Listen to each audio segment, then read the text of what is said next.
চলে যাব আমাদের নেক্সট অ্যাওয়ার্ডের এভিতে। আমরা দেখে নেব তার এভি।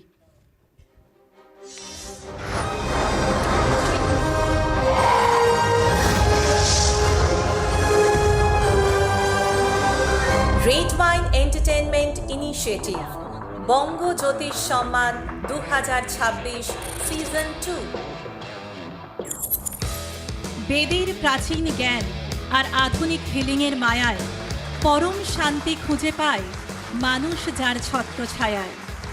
কলকাতা তথা এই বাংলার আধ্যাত্মিক আঙিনায় তিনি এক সুপরিচিত জ্যোতিষী, পামিস্ট এবং বিশিষ্ট কনসালটেন্ট।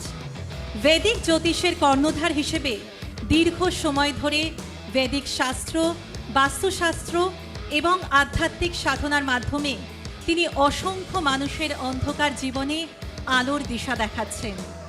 জন্মকুণ্ডলী বিশ্লেষণ থেকে শুরু করে হস্তরেখা বিচার কিংবা বাস্তুশাস্ত্রের সঠিক প্রয়োগ, প্রতিটি ক্ষেত্রেই তার মুনশিয়ানা আজ সর্বজন বিদিত।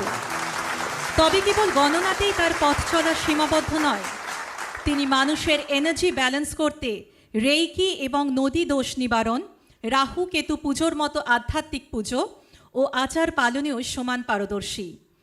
আধ্যাত্মিক নিরাময় বা স্পিরিচুয়াল হিলিংয়ের মাধ্যমে তিনি মানুষের মনে শান্তি আর আত্মবিশ্বাস ফিরিয়ে আনছেন নিরন্তর। তিনি আমাদের সকলের প্রিয় আচার্য শ্রী অরিত্র ভট্টাচার্য। তার জন্য একটা জোরে করতালি চেয়ে নেব। Ladies and gentlemen, with a warm round of applause, may I please welcome Acharya Shri Aritra Bhattacharya on stage. একটা জোরে হাততালি চেয়ে নেব তার জন্য সকলের কাছে। বঙ্গ জ্যোতিষ সম্মান 2026-এর মঞ্চে আরও একবার অর্থাৎ দ্বিতীয়বার আমরা তাকে সম্মানিত করতে চলেছি।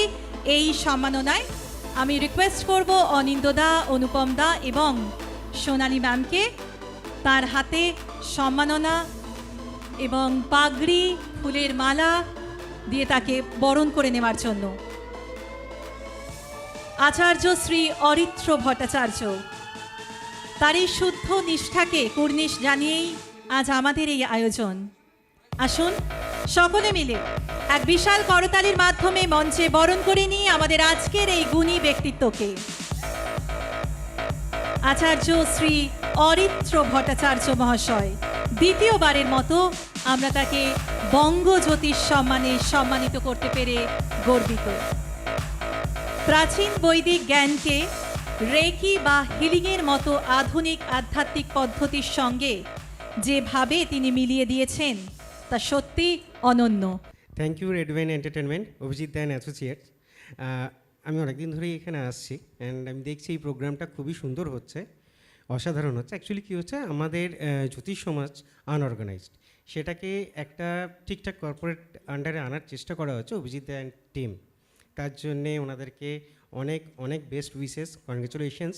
অ্যান্ড আমি চাই এই প্রোগ্রামটা আরও বাড়ুক। আর অভিজিৎ দাকে এর আগেও বলেছি, আপনাদেরকেও আগেও বলেছি, যেটা বেঙ্গল ছেড়ে যদি এটা অল ইন্ডিয়া অবশ্য করা যায় সেক্ষেত্রে কিন্তু খুব ভালো হয়। So congratulation again to every awardee also, congratulation. Thank you so much, thank you so much.